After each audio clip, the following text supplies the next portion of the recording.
take your seat because we'll now proceed on to our topic session. And we have our present vloggers here with us. They have a few questions for you guys. I hope you guys are ready. And I think they are. So let's begin. So for our first question, we have Miss MJ Marfori from TV5.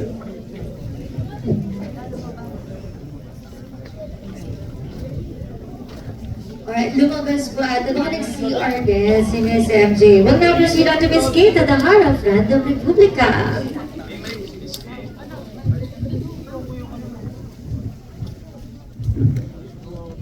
Hi, congratulations, especially to Direct Alden. Pang ilang beses mo nang pinanood and how does it feel watching it again? 20,000 times.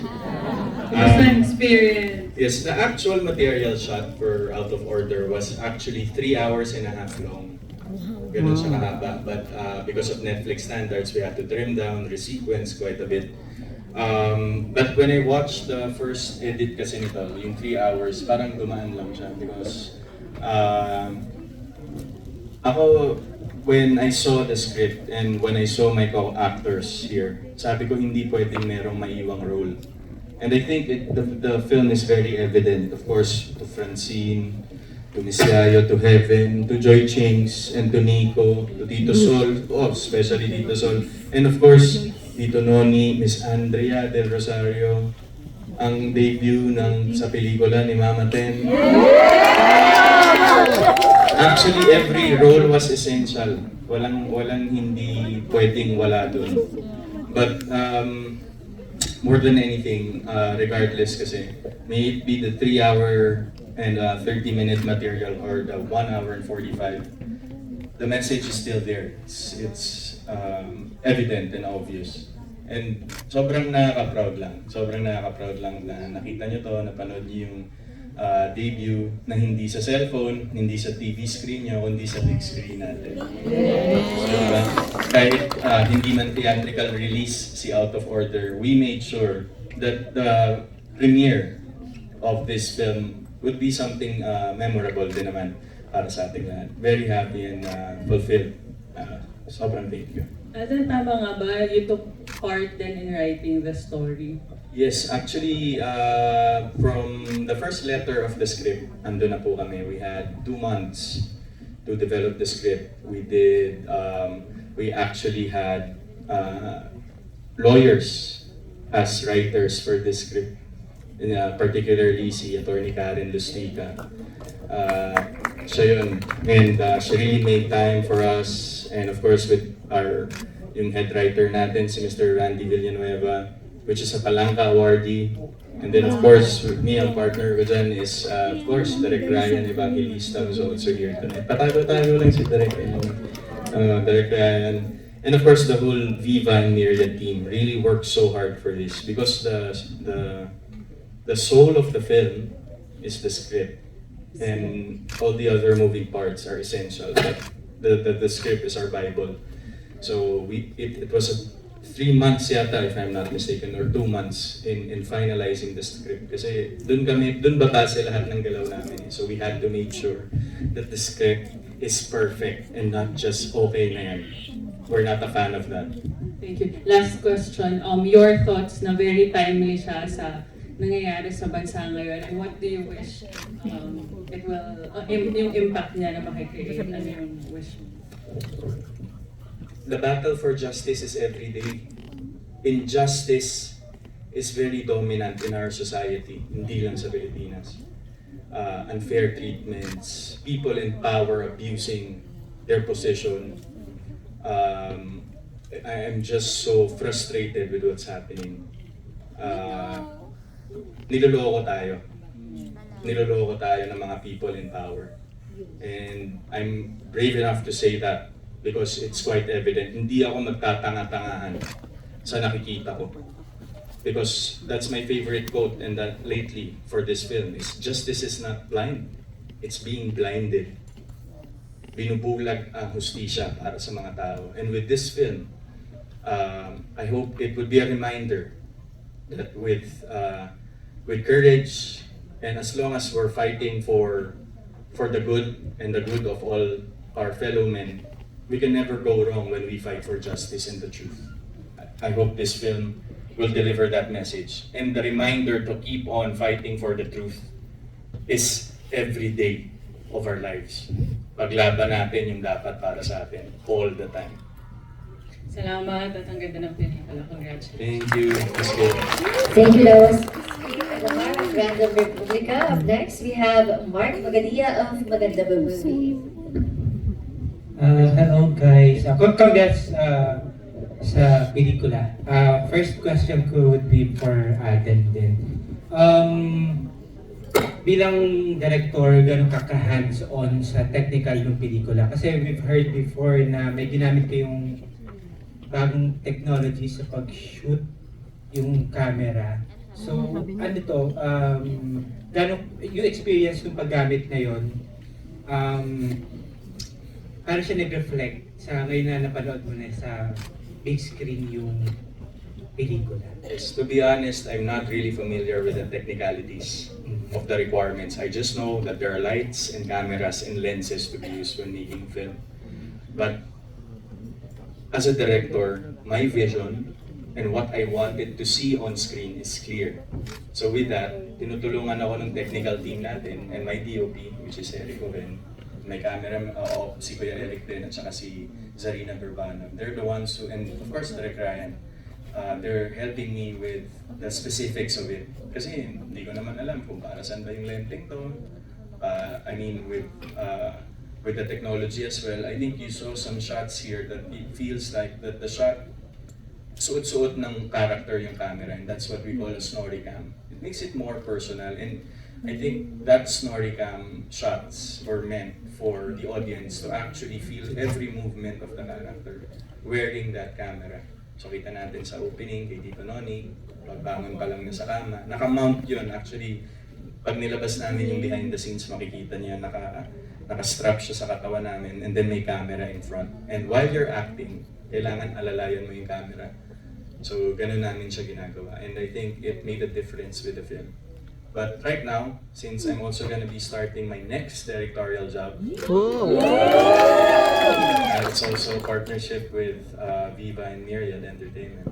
So abangan niyo yun. It's hindi na muna ako masyadong mag-divulge ng details, but I think few of you guys here has an idea already. But I have to. That's my siguro requirements sa sarili ko na kailangan maging familiar na ako. I have to be specific with the things that I want. The name of the lights, the number of the lenses, the camera to be used, etc.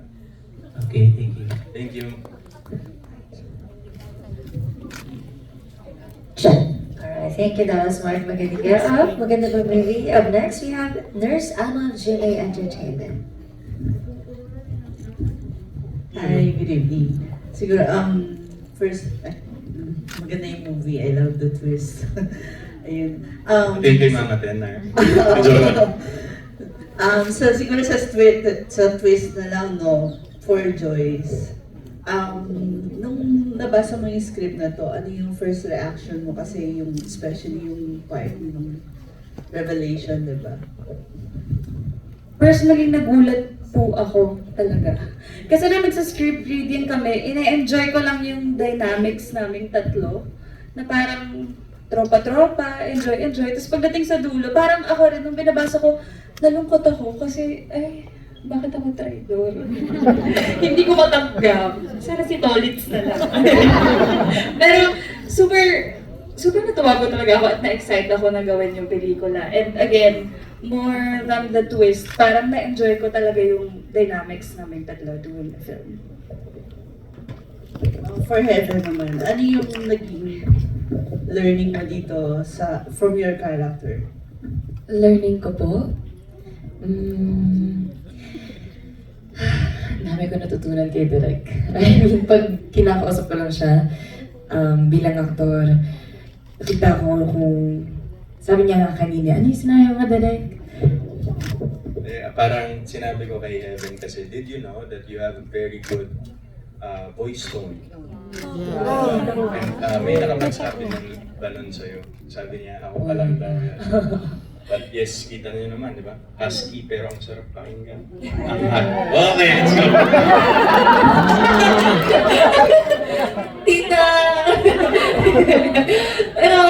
from that, nakakatuwa rin kasi working alongside Aden Richards, parang sobrang honored na po ako. Alam niyo yun? Tsaka, madali po yung kabatuhan eh. Alam niyo yun? Yung parang natural lang, kumbaga. And so, doon mas nagkaroon ako ng confidence na, ay, nakatrabaho ko na si Aden Richards. Parang kaya ko na ibang next role. So, ayun po. Siguro sa ibang characters rin, kasi nasagutan ni Alden. Anong pakiramdam na itong pelikula during the time na medyo matulog yung issue about, alam mo na yung mga social injustices, yung social issues? That's my last question na rin. Ano po ulit yan? Anong pakiramdam na ipapalabas itong movie in time na yung mga tao ay talagang yung bukso ng damdamin nila to social injustices ay malakas? Ano lang po siya, reminder. Patuloy lang siya na pagpapaalala sa tao. Kasi yung mga nagsasabi, di ba mabilis tayong makalimot. So, magandang reminder siya and I think tamang-tama na si Direk Alden yung gagawa nito. Kasi medyo say na yung generosity mo grabe, no? Kanina, pagdating ko dito sa harap, tinanggal niya yung bag ko. Nakita niyo ba? Tinanggal niya yung bag ko. Tapos sabi ko, bakit? Tapos sabi niya, parang maganda tignan. Hindi ko alam kung saan mo kinukuha yung generosity mo sa ganitong panahon. So, nakakataba ng puso maging part ng pelikula na to. Pero, I think, kailangan isa si Alden sa mga tao na pagkuha na natin ng inspirasyon. Kasi maraming madamot ngayon eh.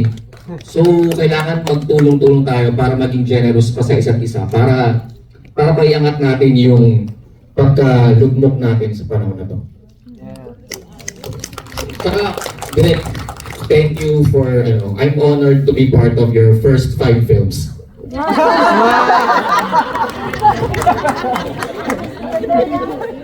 How about the others may? First and foremost, ako kasi talaga dapat yung character ni Heaven. Ngayon mas husky lang yung boses ni Heaven. Kaya switch kami. No, I think yung connection nito with what's happening in our country right now is 3 things. Na sana mangyari din sa bansa natin na lumabas yung... Kasi diba there's always 3 sides of the truth. Your truth, my truth, and the whole truth. So sana katulad ng film, lumabas din yung whole truth. Yung tamang walang labis, walang kulang, pero yung saktong-saktong totoo, katulad ng nangyari sa film na lumabas kung ano yung 100% truth. So sana katulad sa bansa natin, lumabas din yung 100% truth sa lahat at saka sana mapanood nating lahat katulad ng kita natin ang movie namin kanina na Out of Order. Pero syempre, thank you Direk, Chard, Heaven, thank you for accepting to switch the role. Hayaan mo, aaralin ko yung boses mo. Para sa susunod, palit na tayo. Thank you. Yun nga, the film is very relevant. Nakapanahon siya. Let it be not just a reminder, pero parang panghawakan natin yung mga natutunan natin sa pelikula. At tapos i-apply natin sa totoong buhay. Kasi kung gusto natin maging mabago yung mga dapat mabago, dapat lahat, bawat isa sa atin magkaroon ng paninindigan. Hindi yung mga nandyan lang, na yung mga nagpa-participate sa rallies. Dapat in our own little way, meron din naman tayong kung maaari pwedeng gawin. Be it sa social media or be present sa mga rally or whatever. Pero kung mayroon tayong panindigan natin. Pakita natin yon. And also, katulad ng sinabi ni Nico, gusto ko naman pasalamat, Direk, kasi it's really an honor to be a part of this. Tapos yung first mo pa na project, let me just say, sana lahat ng producer, director, kasing bait mo. I mean, hindi siya sa mabait. Pero nung nung Storycon, di ba? Siya nag-aasikaso sa aming lahat. Eh, di ba, director, producer, artista, pero siya yung sumasalubong sa mga artista. Inaupo niya kami. Ganon yung iba at the entire shoot. Ewan ko nga kung saan mo nga kinukuha yung pagiging ikaw mo, Chard. Hindi ko alam, pero you're so smart, you're very driven, you're very generous. Tsaka, sobrang dali mong pakisamahan. You're very kind to everybody, so, di ba, you deserve all that's best. Thank you. Alam naman ng lahat yan. Thank you. I think that's it. Ms. Nersamo, thank you very much. That was Nersamo of Jimmy Entertainment. Up next, we have CJ Bot of CJ Says Vlog. Hi, good evening. So, congratulations and panonoodin ko ulit siya sa Netflix. So, my question is for Joyce and Nico. So, ano yung nasasabi niyo na parang kayo yung bagong dynamic duo sa movie na to? Grabe naman yung dynamic duo. Thank you. Ang dali kasi, sa totoo lang, parang for me, personally, first time ko yung medyo ganitong role na kengkoy na hindi masyadong kengkoy na medyo seryoso na hindi talaga ako sanay sa timing and everything, pero sobrang dali kasing katrabaho din ni Nico and very mapagbigay siya and very mahilig siya mag-advise. Hindi, ang dali niyang kabatuhan. Kaya rin lumabas rin yung parang I think kaya din naging okay yung itsura namin on screen. Kasi even off screen, very friendly si Nico. So very home, very chillax talaga kami off-cam. Kaya I think yun din yung lumabas sa film. Thank you. Ang masasabi ko lang, ako sure na nandun ako sa part 2.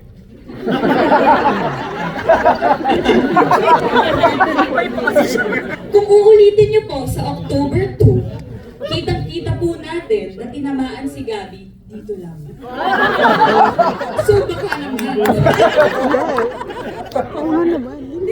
My last question is that with the recent happenings dito sa Pilipinas, so ano yung gusto nyong iwan or mapulot ng mga viewers dito sa pelikula niyo? Ayun po, I'll answer on behalf of the whole cast na lang. So, because kami pong mga producers at mga creators, actually when you say creators, lahat yan lahat ng elemento, the producers, the directors, the writers, the actors, the staff and crew, everyone that's part of the production are creators. Naniniwala po kasi kami na binigyan po kami ng ganitong platform para makapaghatid ng mensahe palagi sa aming mga manonood. Binigyan kami ng talent, binigyan kami ng recognition ng mga sumusuporta sa amin because naniniwala sila na dito sa platform kung nasan kami, makakapaghatid kami ng mensahe sa mga napapanahong pangyayari sa buhay ng mga tao. Regardless kung sa pangkalahatan ba to or personal man. So with this film and with all the films actually, all of us here, we have created a lot of films and a lot of projects already. We wanted to send a message that sa buhay natin, regardless of what's happening around us, there's always a light at the end of the tunnel. Everything is fleeting, everything is temporary. So whatever we're experiencing right now will pass. Diba nga, yung sabi sa saying, this too shall pass. And with that, that's why we are here as creators, because we're here as a reminder to those people who are going through something every day. Para we make sure and make them realize that as they watch us, we want them to feel that their lives are getting better every day and always better. Thank you and congratulations. Thank you for your questions. That was CJ Bud of CJ Says Vlog. For our next question, we have Ian Lee Estrella, TikTok content creator. Hi, congratulations pala sa cast and direct. Nagustuhan ko yung unang shot. Ang ganda. Ano yung meron ka bang mga influences or parang mga inspiration mo when it comes to directing films? Meron ka bang parang hindi naman pinagayaan, pero parang people or directors that you look up to na naging parang inspiration mo to be one day? Very interesting question. A whole chunk of my directorial prowess as per this film came from my perspective being an actor. Parang ako kasi feeling ko, parang mas madaling mag-direct kapag meron ka ng experience sa pagiging aktor. Dahil alam mo yung dynamics ng lahat ng artista, alam mo kung paano magkwento, alam mo kung ano yung mga dapat makita in particular shots. And that's why I said a while ago with one of the questions na wala akong masyadong knowledge about sa technicals and equipments. Isa lang kasi yung malinaw sa akin eh. Alam ko kung ano yung gusto kong makita. And when it comes to influence and directors, actually one of the directors that I really look up to, which is also invited here, is really Direk Dominic Zapata. I've worked with him in a couple of series that I've done with GMA, not yet in film, but with film, of course, no less than Direk Cathy Sampana. Siya talaga, silang dalawa yung tinitingnan ko. And also, yung in terms of efficiency naman, I'd like to contribute that to Direk Noel Naval of Family of Two. With how, minsan kasi, like, during the time na shoot namin yun ni Mama Sharon, parang ako mismo yung nagtatanong kay Direk, bakit ganun kabilis? Minsan, tagal pa yung makeup kaysa sa actual take ng scene. Because right there and then, he knows what he wants to see. And pwede siya. I mean, yun yung isa ko sa naging realizations ko na as a director. Alam mo naman yung gusto mong makita eh. So why make all the fancy shots? Patagalin mo yung isang eksena, etc. Our production environment and what our ecosystem here in the Philippines when it comes to content creation is very restricted by a lot of factors. Siyempre, ni Eddie Garcia law na tayo. Of course, budget is there, yung oras mo sa location, etc. and what have you. So with that, before I go to the set, and pag nakita ko na yung breakdown, nai-imagine ko na sa isip ko kung ano yung magiging itsura niya kapag in-edit na siya. And I think that's one of the most important things for efficiency. Yun po. Ayun, thank you. Siguro follow-up question. Kasi yung last na scene is really opening the parang yung movie to a sequel.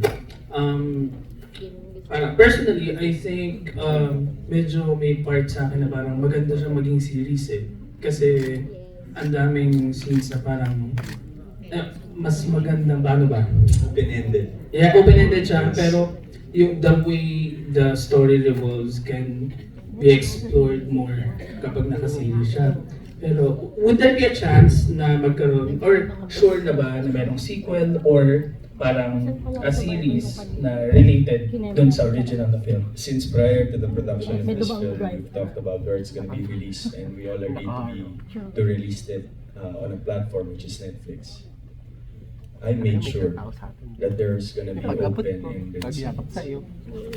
Kahit wala pang approval yung sequel, maybe a film or a series. Kasi that's the intention. And with the concept that we have, which is a courtroom drama, hindi mo talaga masasaray. Because the battle for justice is constant and it's everyday. So, we see to it, kagaya nga nung sabi ni Joyce kanina, hindi niya sure. Kaya Nico, relax naman. Ayaw na naman sa si Joyce.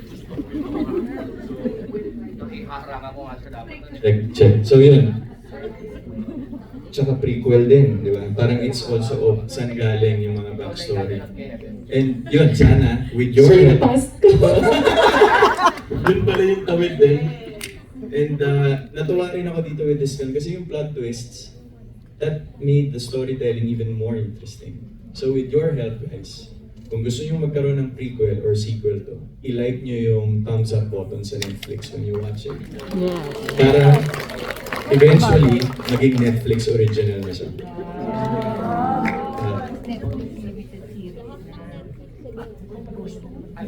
So, yun. Yeah, I think I answered the question. Ayan, sige. Last na lang, quick lang for everyone else.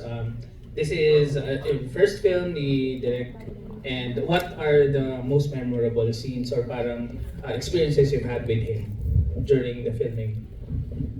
Yung takbo kami ng takbo, yung mahabang shot. Yung first part, no? Yung long take, oo, pagod na pagod kami dalawa. Pero, ano naman, mabait naman siya. Sabi niya, pagod ka na ba? Sabi ko, medyo.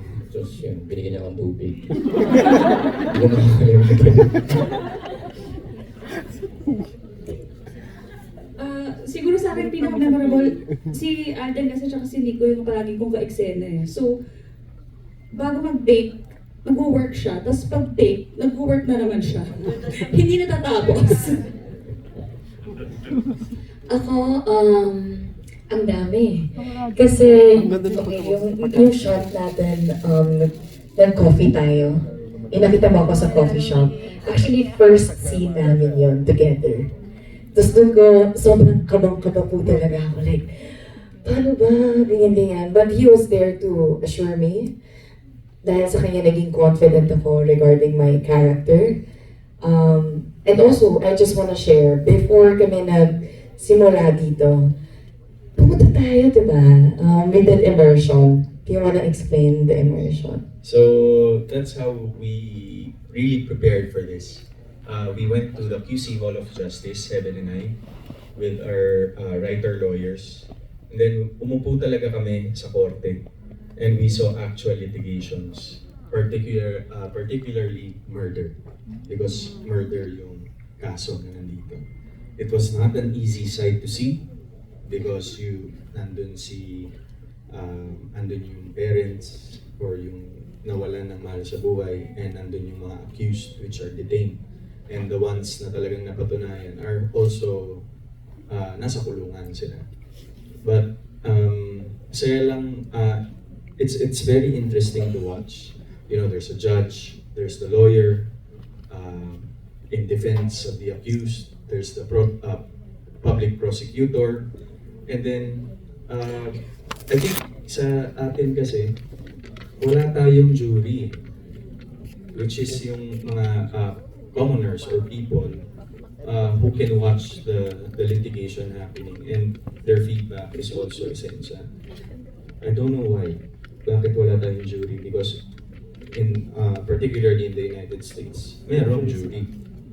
So maybe that's none of my concerns kasi wala rin naman ako sa lawmaking and justice system ng Pilipinas. Pero I think it would be of help also if third party eyes can see what's really happening. Kasi yun parang, well, technically with what's happening right now, with all the hearings and what have you, it's being shown live on social media. I mean, but because it's a national issue. But with regards to cases like this, sana ganun din. Para lang talagang mapakita lang natin yung fairness and justice when it comes to passing down judgment to certain people with certain cases. Ayan. And then, okay, so isang memorable na naman po yan, diba? I had so many. And also, yung last scene with Sir Nonny. Kasi it's my first time working with him, and it was such a pleasure. And kabang-kabarat po ako, but ayun, naman, kumbaga. So, ayun po.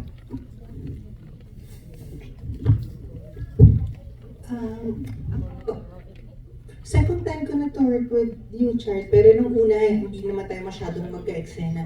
Pero nung yung mga scenes natin with Nonny, syempre, kahit na matanda na ako, Sorry Miss Yaya, hindi ko pala nasabi. You were my personal choice to be my mom. oh my gosh, thank you. Yes. Sige ko hindi. Thank you talaga, sis.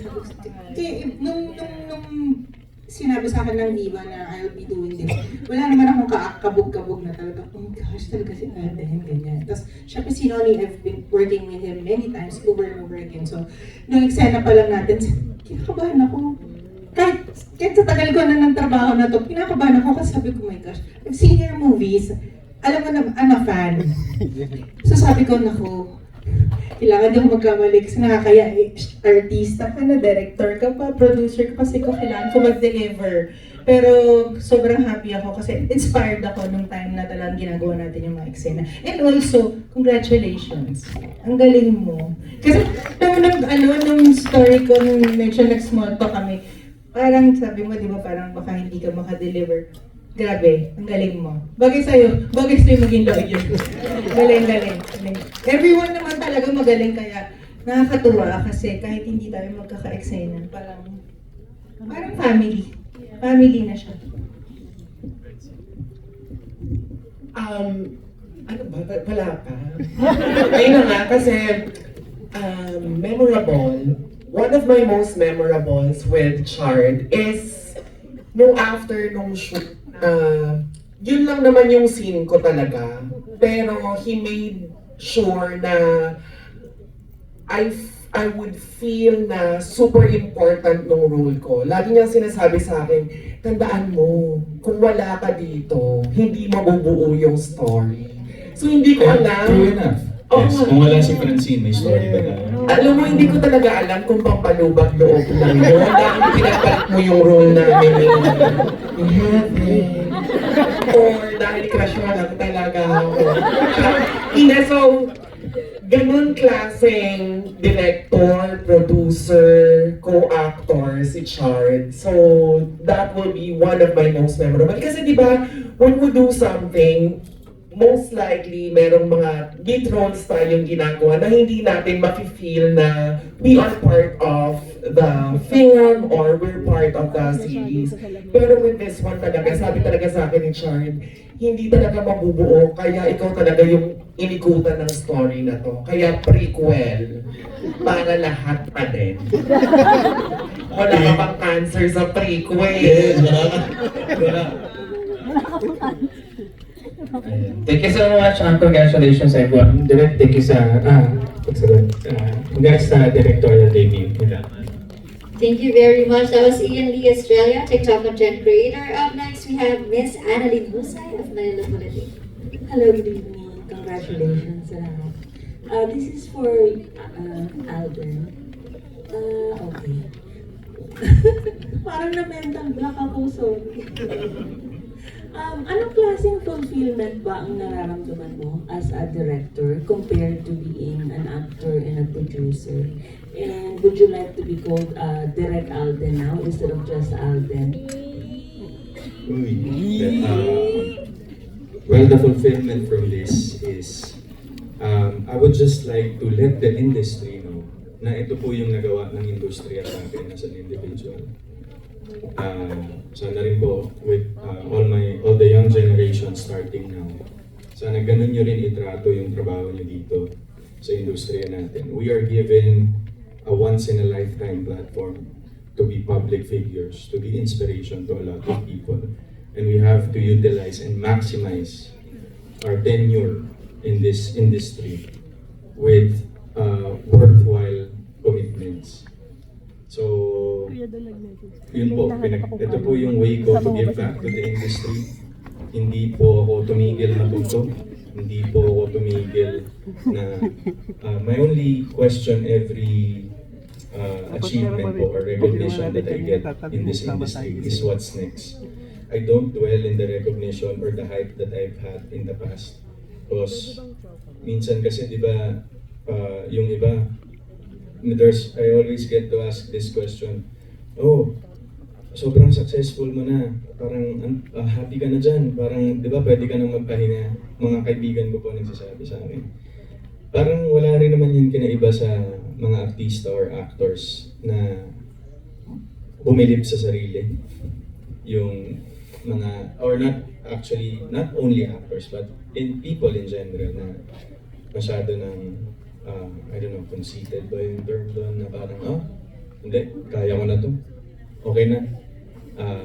ano na to, basic na sa akin to. That's the death of learning. That's the death of progress.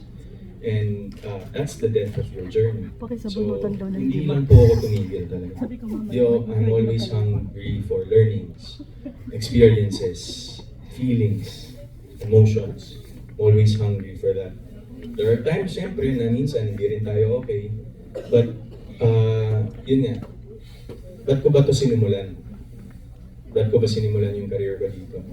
And all of the things that's happening right now. And this year is gonna be my 15th year. Sa December in the industry.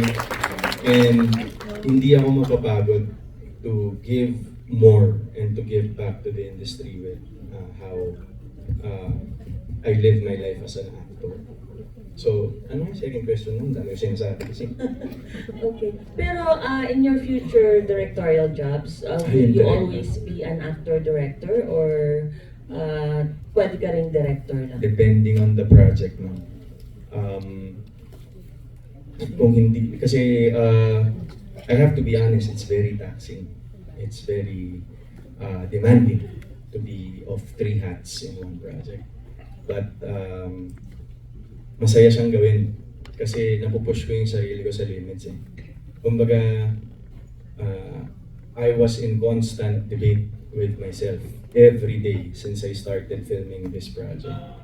It's never easy. And but siguro kung possible po and kung nakakatiwalaan po and makahanap tayo ng worthwhile projects, I would really consider to be, depende po kasi pwedeng director lang. Gusto ko rin naman matry yan. I've tried the 3. Nakapag-produce na po kami ng mga movies as producer. Meron ng producer-actor, meron ng producer-actor-director, wala pang producer-director or wala pang director lang. So gusto ko rin pong experience all those things and then tinan natin. Kasi masayang paglaruan yung opportunities eh. Not paglaruan in a bad sense, but play with it for progress and for learning. So I think that's what I'm excited about. Well said. Thank you, Direk. Thank you very much. That was Ms. Annalyn Husay of Manila Bulletin. And for our last set of questions, we have Jaco Manangan of TikTok Content Creator. Hello guys, congratulations on the cast and of course kay Direk Richard. And yeah, one word to describe this film, to the cast no, and bakit nila kailangan panoorin. Kasi hindi ko siya mag-SLR baka mag-cellphone ako tapos ay art ko tapos nagtatap ng ko. Bad trip. Relevance. Because I'm relevant. Hindi, because we know kung bakit siya relevant. Kung bakit siya kailangan panoorin ngayon. Kaya kagaya na sinabi ko kanina, kailangan gumawa pa tayo siguro ng mas marami pang ganito. It's not just a film na kumbaga tuturuan ka lang kung ano dapat mong gawin. It's a ride na sasakyan mo, tapos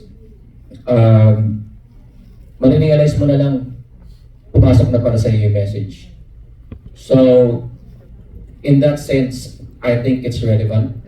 It's not easy to look at what we're experiencing right now. It's very hard for everyone, but we have to. So let's keep pushing for what's right and what we deserve. Saka part 2. Push na talaga.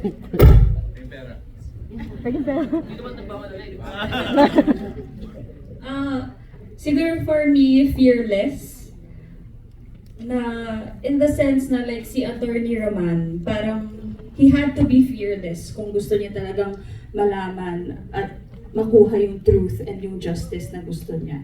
Which, sana, hopefully, kapag pinanood natin yung film na to, all of us would have that courage or sense of fearlessness to speak up and to be courageous to fight for the truth. Miss Yayo. Para maiba lang tayo kasi alam naman natin na yung ngayon, tayong lahat mga Pilipino, ang goal natin is yung maging maayos, yung good governance and transparency and everything. Pero para lang maiba, this is also about family, diba? And forgiveness. So, if we always just trying to look at the good side of, minsan mahirap magpatawad talaga, lalo na rin pag pamilya mo. Pero lahat naman nag-uumpisa sa bahay, sa pamilya, di ba? So, lahat tayo may mga kanya-kanyang pinagdadaanan, lahat tayo may kanya-kanyang problema, pero kung magbubukas lang yung mga puso natin, tsaka mga isip natin, kung meron tayong mga issues na dapat isolve sa pamilya, huwag tayong matakot na gumawa ng paraan na sakaling magkaroon ng healing, yung ganun, yung sa pamilya. Kasi naniniwala ako na everything starts at home. So kung maayos tayo lahat as a family, as a small unit, pwedeng maging maayos ang community, ang bansa, lahat. So, alam ko naman gets niyo kung ano yung sinasabi ko, but yun, this is also about family and forgiveness. So sa akin, kasi, ay umiyak. Hindi, charing lang. Fresh. Kasi syempre ang fresh ng director. Fresh yung mga cast. Okay na char, treatment. Char. Hindi, so, fresh talaga kasi everything is fresh. From the director, to the story, saka yung cast. Who would have thought na, syempre, iba-iba kaming lahat, diba? So, parang hindi naman talaga kami nagsasama-sama, pero na magsama-sama ni Direk. So, ayun, so fresh yung directorial niya, fresh yung mga cast niya. I mean, yung casting-wise ha, at saka fresh yung kissing scene nilang dalawa na dapat sa amin. So, pakipamalita na lang na panoorin nila sa October 2 sa Netflix. At saka sana paki-chismis na lang din na kami talaga dapat ni Direk. Thank you. Miss Heather. I have two words. So, one is, it's a roller coaster. Grabe, alam mo yung isang beses tense ako, tapos biglang nai-inlove ako. Hindi ko nga imagine na parang, ako ba yun? Ako ba yung kasi ni Alden Richards? Parang hindi naman. Parang, tapos biglang maawa ako. And then, my second would be, it's hopeful, I mean, sa panahon ngayon, hindi pwedeng mawala tayo ng pag-asa, kumbaga. Kasi pag nawala tayo ng pag-asa, mawala na lahat eh. So, pag may pag-asa tayo, kaya pa natin ipaglaban to, diba? Matatapos din to. At makukuha din natin yung justice na gusto natin, na kailangan ng bansa natin. So, yun po. Yes, ako one word, resolute, I'd like to say. Resolute or resilient. This film is very resilient. It will stand the test of time. This film is gonna be put to the records, and kahit anong generation mo siya panoorin, I think it would be relevant all the time. Because like what I've said, the battle for justice and the truth is every day. It's never ending. Kahit man yan sa sarili natin, with our family, with our friends, with our society, and especially with national issues. It's every day. We have to always fight and find the truth. Dahil wag po tayo magpakulong sa stigma na yung mga tao behind lawmaking or the ones that implements the rules are the ones in control of the truth. That is never true. Ang katotohanan po palagi ang lagi nating hanapin sa ating buhay. May it be personal or may it be outside of your personal lives. Kasi mas masarap pong mabuhay sa mundong to nang totoo ka sa lahat ng bagay. Sa sarili mo, sa mga tao sa paligid mo, and sa field na pinili mong gawin. So with this film, hopefully, we can encourage people to always fight and find the truth every day. Yes, kaya mga fans dyan, no, matutunorin natin October 2, gawin nating top 1. Don't forget guys, yung thumbs up button. Click nyo yun sa Netflix. Para sila na yung mag-fund nung series. Congratulations. There you have it. That was Jacob Manahan, TikTok content creator, and that concludes your Q&A. Congratulations once again to our team out of order. Please stand up for our last photo op. Please stay as close to each other as possible. Thank you very much once again to everyone who came in here to celebrate with us this milestone. Of course, out of order, Cinema 3. Tayo ngayon, tama? Cinema 3 and Premier Cinema ng Shangri-La Plaza. Maraming